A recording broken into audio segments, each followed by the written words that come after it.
चाचा जी कहते हैं भतीजे काश मेरी बीवी की जगह मैं मर जाता, और रोई जा रहे हैं, ऐसे रो रहे हैं जैसे कोई बच्चा रो रहा हो। किसी ने उनको कंधा दिया ही नहीं, बच्चों ने, अपने सगे बेटों ने कंधा नहीं दिया बाप को रोने के लिए, और बाप रो रहा है परदेसियों से बात करते करते। बिस्मिल्लाहिर्रहमानिर्रहीम, अस्सलाम वालेकुम। यहाँ पे ना हम सऊदी अरब में जुमेरात को अक्सर लोग बैठ के लूडो खेलते हैं, खाने पकते हैं, दोस्त अहबाब सब इकट्ठे होते हैं। तो चाचा जी जो ना बड़े शुगली आदमी थे, उनका नाम था खुशी मोहम्मद, और सारे ना दोस्त ना यार उनको प्यार से कहते थे अंकल हैप्पी, हैप्पी अंकल ऐसे कहते थे। तो जब उनको ना पाकिस्तान से फ़ोन आया कि उनकी बीवी बीमार है, तो लोगों ने कहा देख चाचा, तूने बच्चों को पढ़ा लिखा के शादियां कर दी, उनकी घर बना लिया है, अब तेरी उम्र हो गई है, तू पक्का पक्का चला जा। ये ना हो कि तो बीवी के फौत की भी जाए, उससे पहले पहुंच, अच्छी बात तो यही है। तो चाचा खुशियाँ ने जनाब क्या किया, यहाँ से खरूज नहाई, पक्का पक्का पाकिस्तान चला गया।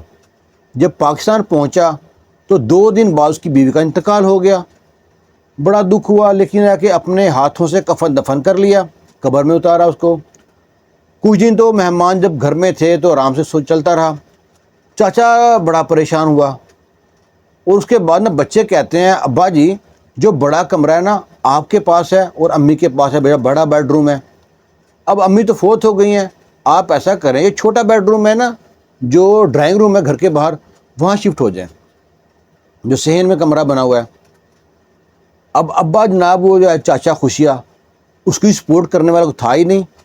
उसने कहा ठीक है बेटा, उसने जनाब अपना जो बोरिया बिस्तर उठाया वहाँ शिफ्ट हो गया। तो लड़कों ने कॉल की तो चाचा खुशिया को पूछा, सुना चाचा पाकिस्तान में ठंड जो है कर रहा है। उसने रोना शुरू कर दिया, कहता है मैं सोचता हूँ कि काश मेरी मौत आ जाती, उसकी मौत ना आती। कहते हैं चाचा जी क्या हो गया, मोबाइल स्पीकर पे सारे डेरे वाले सुन रहे हैं। वो कहता जो वो थी ना वो भागवान, उसके साथ बच्चे सारे अटैच थे, उनके साथ रहती थी, उसका ख्याल रखते थे, हंसी में खुशी में गम में हर टाइम साथ रखते थे उसको। कहते मैं उनकी परदेसी था, साल बाद आया, 2 महीने रुका, 3 महीने रुका, चला गया। उनको मेरी आदत नहीं है, ना मुझे किसी बात में शामिल करते हैं ना कोई बात बताते हैं। वो इतनी अच्छी थी, कहते मैं ऐसे लगता था जन्नत में आ गया हूँ। कहते 2 औरतें मेरी ज़िंदगी में 2 औरतें आई हैं, एक मेरी माँ और एक मेरे बच्चों की माँ। कहता है चाचा मैं छुट्टी जाता था ना तो मेरे 3-4 जोड़े प्रेस होते थे, जूते पॉलिश होते 2-3, जो दिले पहनूं। सुबह उठते ही चाय टेबल पे होती थी, थोड़ी देर बाद फ्रूट कट के सामने आता था, फिर मैं बाहर चला जाता, जब घर पे आता जूस तैयार होता, और थोड़ी शाम को दोपहर को मेरे मर्जी का खाना बना होता था। इतना ख्याल करती थी, जब बच्चे शोर करते थे ना कहती चुप कर जाओ तुम्हारे अब्बू सो रहे हैं, शोर नहीं करने देती थी। उसकी तो आज मुझको अहमियत हो रही है। मैं सोचता था करती क्या बेचारी वो, अब पता लगा वो कितना काम करती थी। और यहाँ मेरी जो औलाद है किसी को मेरी परवाह नहीं है, मैंने खाना खाया कि नहीं खाया, मेरे कपड़े प्रेस है कि नहीं प्रेस।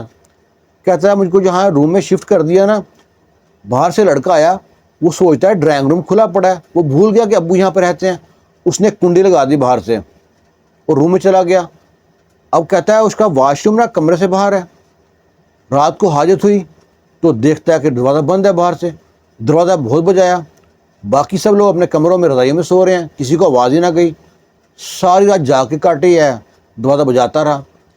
कहता कोशिश किया फ़ोन करूं बच्चों को, जिन बच्चों के मोबाइल में मैं बैलेंस रखता था फुल, उन बच्चों को ज़रा ख्याल नहीं था कि बाप के मोबाइल में बैलेंस है कि नहीं है, किसी को ख्याल नहीं था। सुबह जब मैं लोग बच्चे उठे हैं, मैं दरवाज़ा बजा रहा हूँ, तब जाके दरवाज़ा खोला किसी ने और कहा बाजी पता नहीं था कि आप यहाँ पर रह रहे हैं। यानी कि बाप का होना ना होना एक बराबर है। जब पूछा सऊदी वालों ने तो चाचा फूट फूट के रो ही जा रहा है। चाचा को बेटों ने कंधा तक नहीं दिया रोने के लिए। ये है परदेसी लाइफ, जिनके लिए सब कुछ किया उन्होंने आपको पूछा तक नहीं। आज भी आपको जूते पड़ने हैं और 2 दिन बाद भी और 2 साल बाद भी पड़ने ज़रूर हैं, ये आप जहन में रखो। अब चाचा सोचता है कि उसने क्या ज़िंदगी में कमाया। पहले बच्चों की आस में लगी रही, मेरी जो बीवी थी कि बच्चों को अच्छा पढ़ाना है, बच्चों की फ़िक्र में लगी रही। जब पढ़ गए तो बच्चों की नौकरी लग जाए, बच्चों की नौकरी लग गई तो बच्चों की शादियाँ हो जाएँ, शादियों से घर बन जाएँ, सब कुछ बना दिया। وہ میرے لیے ترستی رہی، میں اس کے لیے ترستا رہا، اور ہم بچوں کو بناتے رہے۔ کتنے بیوقوف تھے ہم لوگ، ہم نے زندگی جی ہی نہیں، اس چکر میں زندگی نہیں جی۔ بچوں کے یہ کر دیں، بچوں کے لیے یہ کر دیں، بچوں کو اچھا اچھا بنا دیں، بچوں کو پوچھتے ہی نہیں ہیں، کیونکہ بچوں کو ہمیں تعلیم دی، دنیا کی دین کی تعلیم دی ہی نہیں۔ اب ہم روتے ہیں، اور سب کے ساتھ یہ ہوتا ہے، اور ہوتا بھی رہے گا۔ آئندہ لوگ آتے ہیں، لوگ کہتے ہیں سمجھائے نا کسی کو، اور نہیں نہیں میری اولاد ایسی نہیں ہے، سب کی اولاد ایسے ہی ملے گی آپ کو، ماڈل ہی یہ آ رہا ہے۔